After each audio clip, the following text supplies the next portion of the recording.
Bonjour et bienvenue à une nouvelle séance en français, s'il vous plaît, ici sur le programme Teleshkola. Je suis Raïssa Vlad et avec moi, nous avons aujourd'hui David.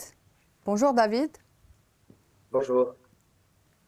Alors, aujourd'hui ensemble, nous allons essayer de découvrir une semaine extraordinaire, c'est-à-dire raconter des événements passés, parler de nos activités pendant les vacances parce que les vacances approchent, n'est-ce pas? On va parler donc des paysages, des activités, des saisons, un peu de la météo et un peu de passé composé aujourd'hui, une leçon de grammaire assez importante.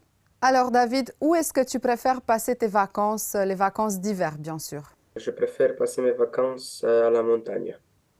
Est-ce que tu fais du ski ou quelque chose de spécial là? Oui, je fais des excursions dans la forêt.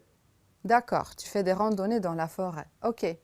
On va voir là, c'est un message de Mathieu qui nous raconte ses vacances.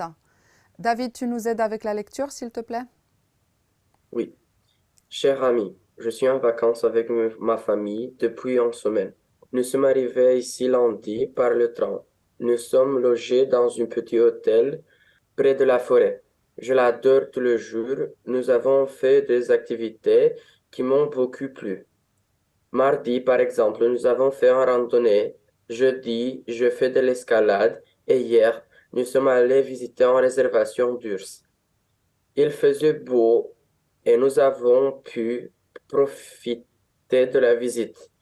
Les ours avaient l'air heureux ou au moins à l'aise. Je rentrerai à la maison dimanche et j'espère te rencontrer bientôt pour te montrer tout ce que j'ai visité pendant la vacance. Et toi, tout se passe bien chez ta tante? À bientôt, Mathieu. D'accord. On ne sait pas si Mathieu est en vacances de neige ou dans d'autres vacances. En tout cas, je t'attire l'attention comme d'habitude sur les mots que tu as prononcés de manière un peu fautive. À l'aise, quand on a un seul S entre deux voyelles, c'est un Z, à l'aise. Et les ours qui avaient, A-I-E-N-T, mais c'est quelque chose dont on va parler dans une autre leçon plus en détail. L'air heureux. Est-ce que tu as déjà visité une réservation d'ours en Roumanie? Euh, oui, Oui. Et tu as aimé? oui, très Oui. bien. C'était très intéressant. Alors, on va répondre aux questions également. Comment Mathieu est-il allé en vacances, David? Par train. Par le train. Où habite-t-il? Où est-il logé? Dans un hôtel près de la forêt. Dans un hôtel près de la forêt. Très bien. Qu'est-ce qu'il a fait jeudi? Jeudi, il a fait de l'escalade. OK. Et quand rentre-t-il chez lui? Dimanche. Il rentre chez lui dimanche. Très bien. OK. Je vais effacer et puis on va continuer. Parce que pour pouvoir parler de ses vacances, il faut savoir parler des différents endroits où on peut passer ses vacances. Et voilà, on peut aller à la mer pour bronzer, pour nager. On doit prendre avec nous notre maillot de bain et notre parasol s'il fait trop chaud. On peut aller à la montagne pour nous balader dans la forêt, pour faire de l'escalade, du camping, des randonnées, c'est-à-dire de longues promenades à pied. Si on aime le camping, on a besoin d'une tente et bien sûr d'un sac à dos. On peut aller également à la campagne. Là, on peut aller à la ferme si nous avons des grands-parents. À la campagne, il y a en général des rivières ou des lacs où on peut se baigner. Si on a envie, on peut travailler dans le jardin, dans le potager ou dans le verger. Le potager, c'est un jardin où il y a des légumes et le verger, c'est l'endroit où il y a des arbres fruitiers. Voilà. Ou bien, si on aime faire du tourisme, on voyage dans une ville, dans le pays ou à l'étranger. On va visiter des musées et des monuments, on va les admirer. On doit emporter absolument notre caméra pour prendre des photos. Et on va devenir bien sûr touriste. J'ai mis 4 images, mais dans le désordre. La première image, c'est un paysage de la mer, de la montagne, de la campagne ou d'une ville, David? De la campagne. De la campagne, oui, on peut voir des moutons, j'ai l'impression. Dans l'image 2, qu'est-ce qu'on a? C'est en ville, oui, oui. C'est une ville. C'est quelle ville? C'est Paris. C'est Paris. Oui, on voit le musée du Louvre avec la pyramide. l'entrée dans le musée. L'image 3, Ici, c'est la montagne. ici c'est la montagne. Et l'image 4, C'est la mer. c'est la mer. Et où est-ce que tu préfères aller quand tu peux choisir? Campagne, dans une ville, à la montagne ou à la mer? Dans une ville. Dans une ville, d'accord, ok. Donc tu aimes bien être touriste. Associer les phrases à l'endroit qui convient et plusieurs variantes sont parfois possibles. Je fais des randonnées et de l'escalade. Tu me dis directement si c'est dans une ville, à la campagne, à la montagne ou à la mer, David. Je fais des Ok. randonnées et de l'escalade. À la montagne. À la montagne. Je nage toute la journée. À la mer. À la mer. Alors là, j'ai dans le désordre les choses. Je travaille dans le potager. À la campagne. À la campagne. Je visite des musées. Dans une ville. Oui. Il fait du soleil et je bronze. À la mer. Ok. Il pleut et je dois rester à l'hôtel. C'est dans une ville. C'est dans une ville, ça peut être aussi à la montagne, mais moi j'ai mis dans une ville. Il fait mauvais et les sentiers sont dangereux. À la montagne. Oui, parce qu'on a le mot le sentier. C'est le petit chemin qui conduit, je ne sais pas, dans la forêt ou en général dans un espace dans la nature. Il fait du vent et dans le verger, les arbres frémissent. À la campagne. À la campagne, c'est poétique. Eh bien, moi, quand j'ai réfléchi à cette activité, je l'ai faite d'une autre manière, mais vous pouvez vérifier vos réponses avec les chiffres que j'ai mis là dans les boules. Nous avons déjà répondu avec David, lui, il préfère les vacances dans une ville. Moi, par exemple, je préfère les vacances à la mer parce que j'adore la plage et j'adore nager. Et vous, où est-ce que vous préférez passer vos vacances? Vous allez répondre à cette question tout seul et pour vous-même. Bien sûr, quand on parle de vacances, on parle aussi de saison. Moi, je me projette à la mer, mais voilà que les vacances de Noël approchent, donc ce n'est pas vraiment l'été. Je ne sais pas si la mer est la destination la plus correcte. Connaissez-vous les noms des saisons? Allez, David, dans la première image, je vais noter, je ne sais pas. C'est l'hiver. C'est l'hiver, oui. À côté, c'est quelle saison? À côté, l'automne. C'est l'automne, tout à fait. On voit les couleurs de l'automne. En dessous, sous l'hiver, c'est quelle saison? L'été. C'est l'été, on voit la plage. Et à côté, c'est? Le printemps. C'est le printemps, oui. On voit les champs fleuris. C'est très joli. Alors, nous avons quelques expressions de la météo qu'il faut associer à la bonne saison.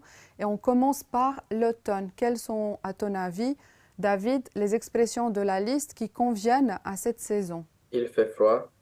Euh, Ok, il y a des nuages. ok, Il fait mauvais. ok. Il pleut. Et il pleut, oui, peut-être. Alors moi, j'avais mis il fait mauvais, il fait frais. Je n'ai pas mis froid, mais c'est vrai que parfois, il fait vraiment froid. Il y a des nuages, le ciel est couvert, on peut dire ça comme ça aussi, et il pleut. On continue par le printemps. Il fait beau. Ok, Il fait chaud. ok, Il y a du soleil. Et d'accord. c'est ça. Il fait beau, j'ai mis ça aussi. Il fait frais. Vous voyez la différence, ça dépend de la personne. Quand David dit qu'il fait beau, pour moi, il fait frais. Il fait frais, c'est-à-dire il ne fait ni froid ni chaud, c'est entre les deux. Il y a des nuages, parfois le ciel est couvert au printemps aussi, ou bien il y a du soleil, ça dépend. Le printemps, c'est une saison assez capricieuse. Alors, on continue par l'hiver. Il fait chaud. Il y a du soleil et des nuages. D'accord. Si tu passes ton hiver en Australie, mais quand tu es en Roumanie en hiver, en général, il fait mauvais, il fait froid, il y a des nuages, il neige. C'est l'hiver. OK. Et pour l'été, Il fait beau. Il fait chaud. Il y a du soleil. Il y a des nuages. Ok, très bien. Il fait beau, il fait chaud, il y a du soleil et moi j'ai mis le ciel est bleu. Il y a des nuages aussi parfois. Il y a des éléments en commun des 4 saisons et puis il y a aussi du ressenti personnel. Oui, alors l'automne, le printemps, l'hiver, l'été, je les ai mis peut-être de manière pas très ordonnée. Et vous, quelle est votre saison préférée? David, quelle est ta saison préférée? C'est l'hiver, hein?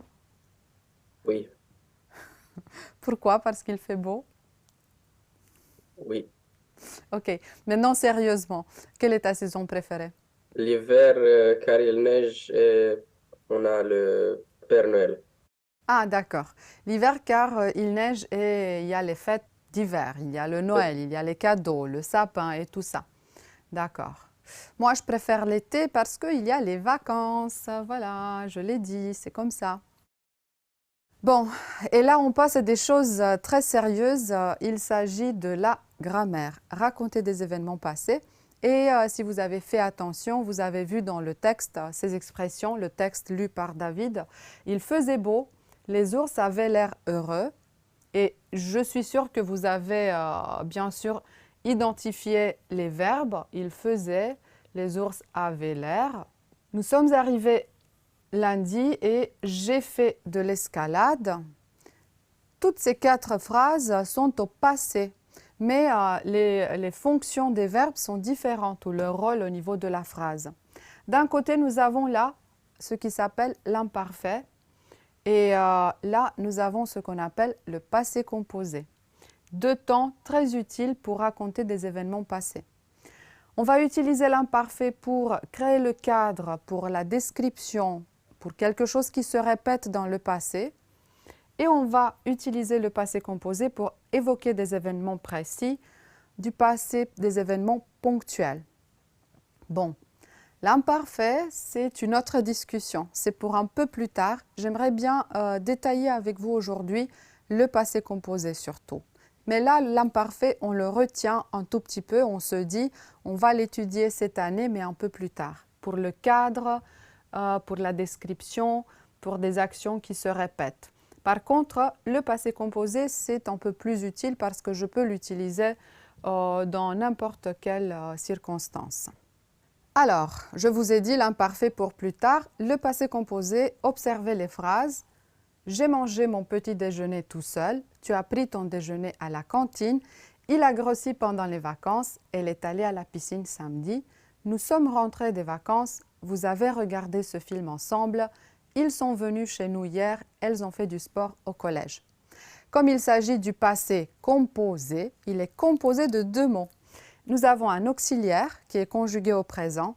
Et là, j'ai souligné ou j'ai noté en rouge « j'ai mangé », mais en même temps, nous sommes rentrés. Donc, je peux avoir comme auxiliaire le verbe « avoir » ou bien le verbe « être » et un participe passé qui donne du sens en effet à la phrase « manger »,« pris »,« grossi », etc. Passé composé, retenez ça bien, 2 mots. Comment je fais pour choisir mon auxiliaire? Eh bien, ce n'est pas si difficile que ça. L'auxiliaire avoir est employé pour la plupart des verbes, c'est-à-dire la majorité, le plus grand nombre, tandis que l'auxiliaire être est utilisé pour un nombre assez limité de verbes. Soit vous allez apprendre la logique derrière cet emploi, quand vous serez un peu plus avancé peut-être en français, soit vous retenez les verbes de cette liste que je vous propose.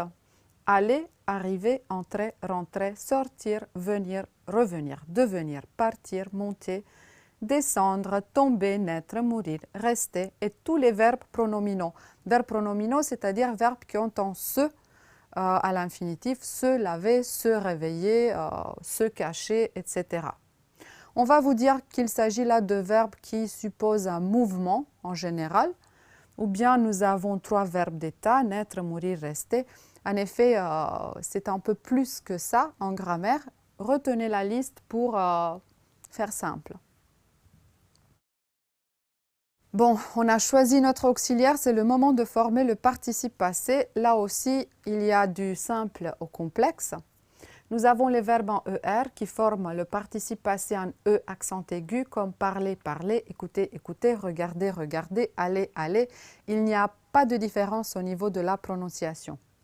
Nous avons les verbes en IR qui forment le participe passé en I, finir, fini, choisir, choisi, partir, parti, sortir, sorti.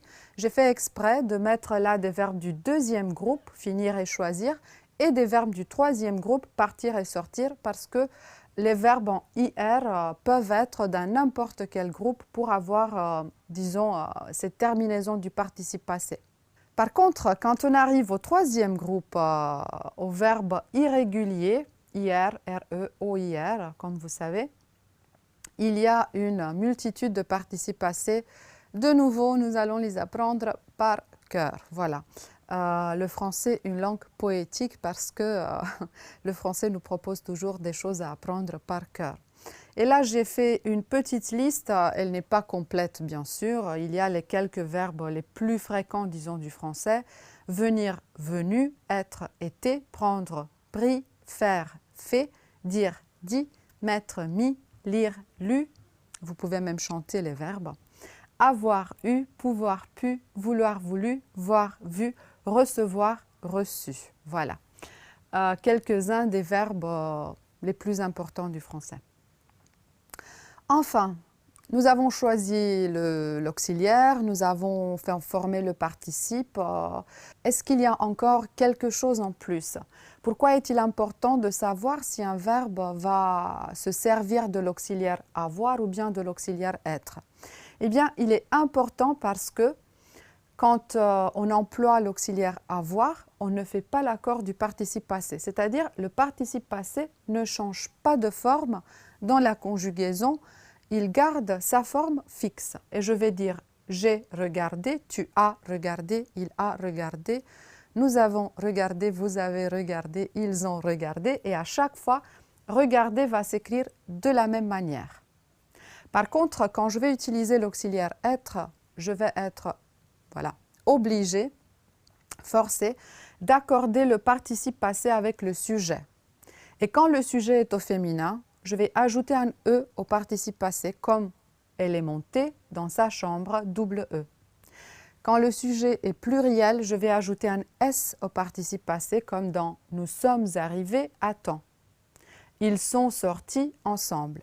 Eh bien, pour le féminin pluriel, ES, elles sont venues avec nous.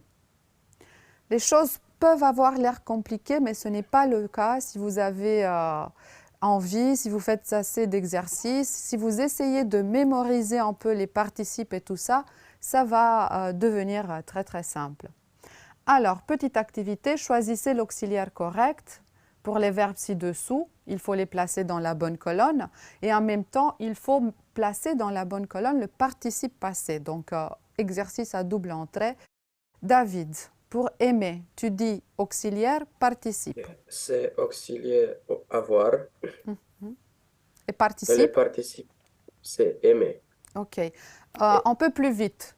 Arriver. Arriver, c'est auxiliaire être et participe arriver. Choisir. Choisir, Auxiliaire. avoir, choisir. Partir. Auxiliaire. Être parti. Être. Auxiliaire. Avoir, être, Été. été. Avoir. Oui, Auxiliaire. avoir, U. Tomber. Auxiliaire. être, tomber. Ok. Faire. Auxiliaire. Avoir fait. Vouloir. Auxiliaire. Être voulu. Avoir voulu. Avoir Venir. voulu. Auxiliaire. Venir, être venu. Ok. Et entrer. Être entré. D'accord. Voilà. C'est aussi simple que cela. Et on va raconter les vacances de Sophie en mettant son texte au passé. Je vais en vacances avec toute ma famille. Tu as une proposition pour cette phrase au passé? David?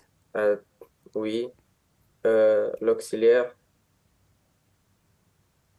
Non pas l'auxiliaire, mais toute la phrase devient « Je suis allé en vacances avec toute ma famille ». Oui. Nous allons à la mer. Au passé. Nous sommes allés à la mer. Très bien. Nous aimons beaucoup l'hôtel et la plage. Passé. Euh, Nous avons aimé beaucoup l'hôtel et la plage. Très bien. Nous nageons tous les jours et nous bronzons. Nous avons nagé tout le jour et nous bronzons. Et nous avons bronzé. Nous Nous, avons ren- bronzé. nous rentrons samedi. Nous sommes rentrés samedi. Ok, j'ai mis ça avant. Bon, racontez votre week-end, vos dernières vacances, mais racontez-le comme devoir parce que nous n'avons plus le temps. Il faut se séparer maintenant. J'espère que c'était pas trop dur pour vous aujourd'hui. J'espère que vous aurez de belles vacances à nous raconter d'ici dans 2 ou 3 semaines. Et pour le moment, je vous dis à bientôt. Au revoir David. Au revoir. Au revoir.